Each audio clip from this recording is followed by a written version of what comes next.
قرآن مجید میں ہے ان اللہ لا یستحی من الحق، کہ اللہ تعالیٰ حق بات بیان کرنے سے حیا نہیں کرتے۔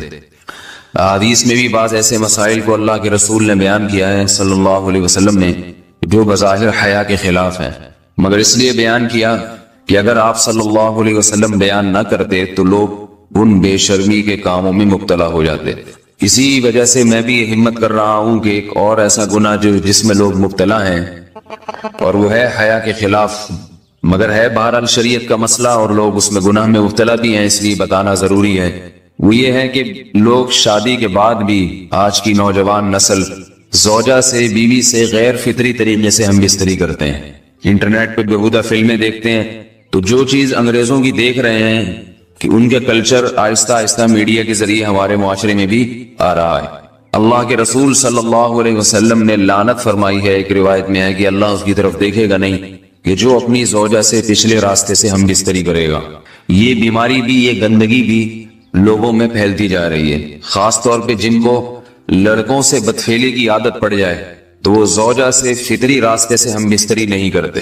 اللہ نے فرمایا کہ نساؤکم حرث لکم، یہ تمہاری زوجات ہیں، بیویاں ہیں، یہ نسل بڑھانے کے لیے ہیں، تو اسی راستے میں انسان اپنی خواہش کو پوری کر سکتا ہے جس راستے سے نسل بڑھتی ہے۔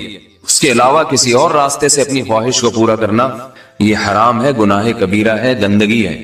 ہمارے پاس کیسز آتے ہیں، ایک پاک دامن لڑکی کی شادی ہوتی ہے، لڑکا بھی بظاہر بڑا نیک، لیکن کیا ہے، لڑکا چونکہ ٹھرکی ہوتا ہے، شہوت کا درندہ ہوتا ہے، تو وہ یہ نہیں دیکھتا کہ میں اپنی بری خواہش مٹانے کے لیے میں اپنی زوجہ کو غیر فطری طریقے پر مجبور کیسے کر سکتا ہوں، تو مجبور کرتا ہے پھر اپنی بیوی۔ اس میں جو عورتیں زیادہ پاک دامن نہیں ہو، نیک نہ ہو، یا ان کو یہ ڈر ہو کہ طلاق ہو گئی تو ہم کہاں جائیں گے، وہ پھر اپنے شوہر کے ساتھ اسی غیر فطری طریقے پر آمادہ ہو جاتی ہیں، اور اس کا عذاب اور اس کا وبال یہ ہوتا ہے کہ کچھ دنوں میں ان کو بھی اسی کی لت پڑ جاتی ہے۔ انسان جب بھی کوئی غیر فطری راستہ اختیار کرتا ہے، آخرت کا عذاب تو بعد میں، دنیا کا عذاب یہ آتا ہے کہ پھر اس کو لذت فطرت میں آتی نہیں ہے۔ تو جو راستہ اللہ نے رکھا اس میں اس کو لذت نہیں آئے گی، وہ گندگی میں ہی گھسنے کی کوشش کرے گا، اس کی بھی فطرت خراب ہو جاتی ہے، اور جس کے ساتھ یہ بدفعلی کی جائے اس کی بھی فطرت خراب ہو جاتی ہے، وہ بھی پھر کسی کے قابل نہیں رہتے۔ تو اپنے جان پر رحم کرنا چاہیے۔ ہم انسان ہیں، ہم درندے نہیں ہیں، ہم گھوڑے نہیں ہیں، ہم گدھے نہیں ہیں، ہم جانور نہیں ہیں، ہم انگریز نہیں ہیں۔ انگریز نے تو حیا اور شرم کی تمام حدود کو توڑ دیا ہے، وہ تو درندے بن چکے ہیں۔ ہم تو درندے نہیں ہیں، ہم تو حلال کھاتے ہیں، پاک صاف رہنے کی کوشش کرتے ہیں، تو ہم ان کی جو کلچر دیکھ کے ہم ویسے درندے بننے کی کوشش کیوں کریں؟ تو یہ بہت بڑا وبال ہے، بہت بڑی برائی ہے جو ہمارے معاشرے میں آہستہ آہستہ جڑ پکڑتی جا رہی ہے، اور اس سے بیماریاں بھی پھیلتی ہیں۔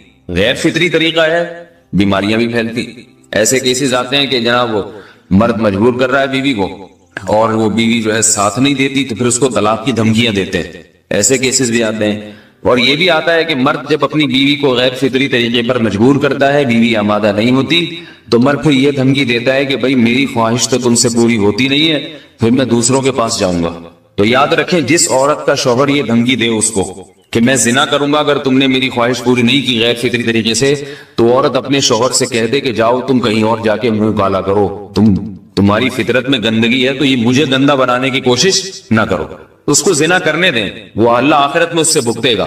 ہر بیماری کا اللہ نے علاج رکھا ہے۔ اللہ کے رسول صلی اللہ علیہ وسلم نے فرمایا، صحیح بخاری کی حدیث، ما انزل اللہ من داء الا انزل له دواء، کوئی بیماری ایسی نہیں ہے جو اللہ نے نازل کی ہو اور اس کے لیے دوا نہ رکھی ہو دنیا میں۔ تو اگر کسی کو ایسی لت پڑ گئی ہے غیر فطری کام کی، تو اس کو چاہیے کہ وہ اپنا علاج کرائے، ڈاکٹر سے بھی رابطہ کرے، اور سب سے بڑا علاج یہ کہ کچھ وقت صبر کرے گا، چھوڑ دے گا کچھ عرصے کے لیے، تو خود بخود آہستہ آہستہ صحیح ہو جائے گا۔ ایک آدمی شراب کا عادی ہے، ایک علاج تو یہ کہ ڈاکٹروں سے رابطہ کرے، بہتر علاج کے چھوڑ دے، کتنے دن تڑپے گا؟ ایک دن، دو دن، تین دن، چار دن، ایک ہفتہ، دو ہفتہ، بہت زیادہ سال ہو جائے گا نا، اس کے بعد خود بخود ٹھیک ہو جائے گا۔ سگریٹ کا عادی ہے، چھوڑ دے گا، تو کتنے لوگ ہم نے دیکھے ہیں دن میں 20 سگریٹ پیتے تھے، چھوڑنے پر آئے تو بالکل ایک دم چھوڑ دی انہوں نے، آہستہ آہستہ کر کے چھوڑ دی، لیکن تکلیف ہوئی مگر عادی ہو گئے۔ تو اب کسی کو یہ لت پڑ گئی ہے غلط کام کی، برائی کی، تو اس کا بہترین علاج یہ ہے کہ وہ اپنے آپ کو بدلنے کی کوشش کرے، ماحول بدلے، اور کچھ وقت صبر کرے گا تو اللہ اس سے یہ عادت چھڑا دے۔ نہیں کی، صبر نہیں کیا اس نے، پھر اسی گندگی میں موت واقع ہوگی، پھر آخرت کا عذاب بہت سخت، نسلیں برباد ہو جاتی ہیں اس عمل سے انسان کی۔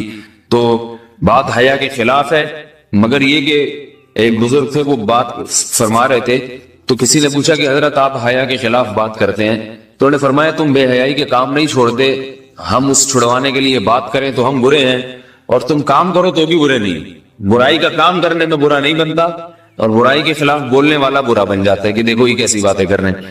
تو وہی باتیں ہیں، اس لیے ہیں کہ یہ معاشرے میں یہ برائی پھیلتی چلی جائے گی، اور یہ ہماری اپنا کلچر نہیں ہے، یہ امپورٹ ہو رہا ہے باہر سے، یہ امپورٹ ہو رہا ہے، یہ وہاں میڈیا کے ذریعے آ رہا ہے۔ تو وہ چیزیں دیکھا نہ کریں اور ان لوگوں سے دور رہا کریں۔ ہمیں تو دین کا داعی ہو کے ان کو ہدایت پر لانا تھا، بجائے ہم ہدایت پہ چل کے دوسروں کو چلانے والے بن کے ان کے راستے پہ ہم نے چلنا شروع کر دیا۔ اللہ تعالیٰ ہمیں اب دیکھیں ان کے یہاں ایڈز کا مرض پھیل گیا ہے۔ آپ بتائیے یہ ایڈز کا مرض ہمارا ہے کیا؟ یہ بیماری ہماری ہے یا ان کی ہے؟ ہمارے یہاں بیماریاں ہیں، کھانسی ہے، نزلہ ہے، ٹھیک ہے نا، بلڈ پریشر ہے، شوگر ہے، یہ بیماریاں ہماری ہیں۔ کوئی اللہ کا شکر ہے گندی بیماری ہمارے ہاں نہیں ہے، جتنی گندگیاں ہیں وہاں سے آ رہی ہیں۔ ایڈز کا مرض وہاں سے امپورٹ ہوا ہے، وہ ایڈز کا مرض اسی بدفعلی کی وجہ سے پیدا ہوتا ہے، اسی سے جراثیم پیدا ہوتے ہیں، اور اتنا خطرناک مرض کے ایسے متعدی ایسے پھیلتا ہے۔ افغانستان میں ایڈز کا ریشو 0 تھا، 0۔ وہ جانتے نہیں تھے کہ ایڈز کا مرض ہوتا کیا ہے۔ جب سے امریکن آرمی، برطانیہ آرمی افغانستان میں آئی ہے، فوجی آئے ہیں، افغانوں میں ایڈز کا مرض پھیل گیا ہے، انہوں نے وہاں بدفعلیاں شروع کر دی ہیں۔ تو وہ تو حالانکہ ان کے لیے زنا کتنا سستا ہے، کتنا سستا ہے نا ان کے لیے زنا، پھر بھی وہ لڑکوں کی طرف مائل ہوتے ہیں۔ تو اتنی گندگی، ایسا گندا جب انسان بن جائے پھر اللہ اس کے وجود کو برقرار نہیں رکھتے، اور رکھتے ہیں تو پھر آخرت میں سزا دینے کے لیے اپنے آپ کو ان گندگیوں سے بچانا چاہیے، حلال پہ اکتفا کرنا چاہیے۔ اللہ تعالی ہمیں حلال پہ قناعت کی توفیق عطا فرمائے اور پاکیزہ لوگوں میں ہمارا شمار فرمائے۔ اگر شادی شدہ عورت 40 دن میں بھی ایک دفعہ، اچھا بھائی دیکھو یہ حیا کے خلاف مسائل جو ہے نا، یہ اس چینل پہ نہ پوچھا کرو۔ مرد پر لازم ہے کہ کم سے کم 4 مہینے میں بیوی سے ایک دفعہ وہ لازمی ہم بستری کرے، تو اگر وہ 4 مہینے میں ایک دفعہ بھی نہیں کرتا تو پھر جو ہے وہ دیانتاً ذمہ دار ہوگا، اس بات کا خطرہ ہے کہ وہ گناہ گار ہو، کیونکہ حضرت عمر رضی اللہ تعالیٰ عنہ نے قانون بنایا تھا کہ 4 مہینے سے زیادہ کوئی بیوی سے دور نہ رہے، تو کم سے کم اتنا ہے لازمی۔ تو اس سے زیادہ بھی اگر کوئی مرد بیوی کے قریب نہیں آ رہا تو پھر وہ ظالم کہلائے گا شریعت کی نظر۔ حج کے دوران باقی ہر عورت اور ہر مرد کے حالات مختلف ہوتے ہیں، بعض عورتوں میں خواہش زیادہ ہوتی ہے، بعض میں کم ہوتی ہے، یہ نیچرل ہے، اس کا کوئی اس سے تعلق نہیں ہے کہ عورت کوئی بری ہے۔ بعض دفعہ عورت میں یہ خواہش نفس بہت زیادہ ہوتی ہے، اس کی ریکوائرمنٹ بہت زیادہ ہوتی ہے، تو لوگ پھر مرد اس بیوی کو برا سمجھنا شروع کر دیتے ہیں، حالانکہ اس کا برائی اور اچھائی سے تعلق نہیں ہے۔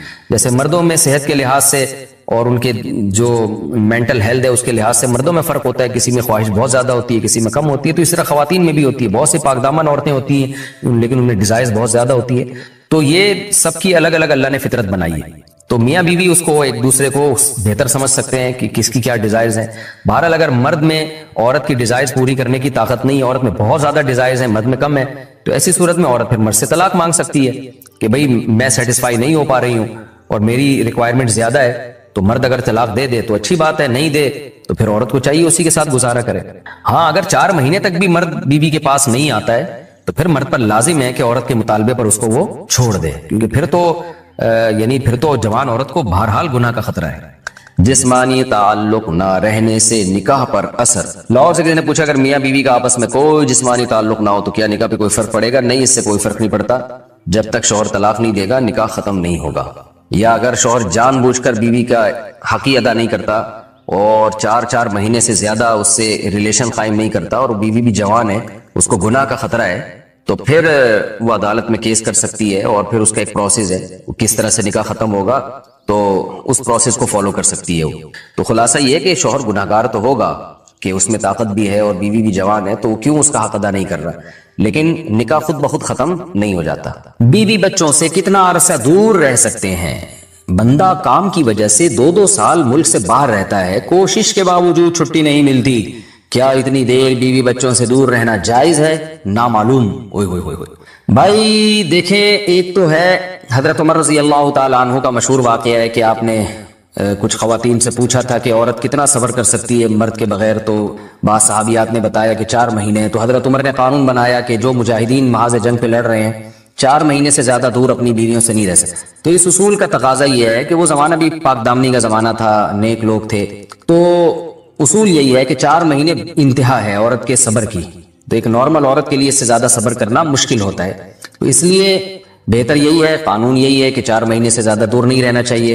اور قرآن نے بھی یہ حکم دیا ہے کہ اگر کوئی قسم اٹھا لے کہ بیوی کے پاس نہیں جائے گا، قسم اٹھا لے، ایسا ہی نہیں بلکہ قسم اٹھا کے، تو پھر 4 مہینے میں طلاق واقع ہو جاتی ہے. بعض فقہا کے نزدیک عورت کو طلاق کا اختیار ہو جاتا ہے عدالت کے ذریعے، بعض کے نزدیک ہو جاتی ہے طلاق. تو اس سے بھی پتہ چلتا ہے، قرآن سے بھی اشارہ ملتا ہے کہ 4 مہینے جو ہے یہ ایک انتہائی مدت ہے ایک نارمل عورت کے لیے. تو اس زمانے میں تو اس کی اہمیت اور زیادہ بڑھ گئی ہے. وجہ اس کی ہے کہ بے حیائی، موبائل، انٹرنیٹ پر بیہودہ چیزیں، یہ سب چیزیں انسان کی شہوت کو بڑھاتی ہیں، مرد کی بھی اور عورت کی بھی. تو اس لیے بھائی میں تو آپ کو مشورہ نہیں دے سکتا کہ آپ 2-2 سال بیوی سے دور رہیں. میں بدگمان نہیں ہو رہا، بہت سے لوگ 4-4 سال دور رہتے ہیں، ان کی بیویاں بھی پاک دامنی کے ساتھ زندگی گزارتی ہیں، خود بھی بڑے نیک شریف بن کے زندگی گزارتے ہیں. بہت سے ایسے لوگ الحمدللہ ہمارے معاشرے میں ہیں. لیکن بہرحال اس کلچر کو، اس رواج کو فروغ نہیں دیا جا سکتا، اس کو اپریشیٹ نہیں کیا جا سکتا شریعت کے لحاظ سے بھی، عقل کے لحاظ سے بھی. 2 سال تک مرد کے لیے صبر کرنا کتنا مشکل کام ہے. وہ کھا بھی رہا ہے انڈے پراٹھے اور جناب کھانا پینا اسی سٹائل میں چل رہا ہے، یا تو روزے رکھ کے اپنے آپ کو آدھا کر دیا اس نے. تو سوال عورت کے ساتھ مرد کا بھی تو ہے نا. مرد نے تو قوت اور شہوت اللہ نے اور بھی زیادہ رکھی ہے، تو وہ کیسے صبر کرے گا؟ مرد کی جو قوت برداشت ہے وہ فقہا نے اور اطباء نے بیان کی 1 مہینہ ہے. تو 2 سال تک بیوی سے دور ہیں. میں پھر بھی بتا دوں، میں بدگمان نہیں ہو رہا کہ جو دور ہیں آپ ان کے بارے میں برا سوچنا شروع کر دیں، لیکن بہرحال یہ اپنے آپ کو فتنوں میں ڈالنے کے مترادف ہے. اس لیے ایسی جاب نہ کریں. 2-2 سال تک بیوی سے دور ہیں، یا تو بیوی کو ساتھ لے کر جائیں یا بیوی کے ساتھ ہی رہیں. کہیں ادھر ہی کم پیسوں میں انسان گزارا کر لے، بیوی بچوں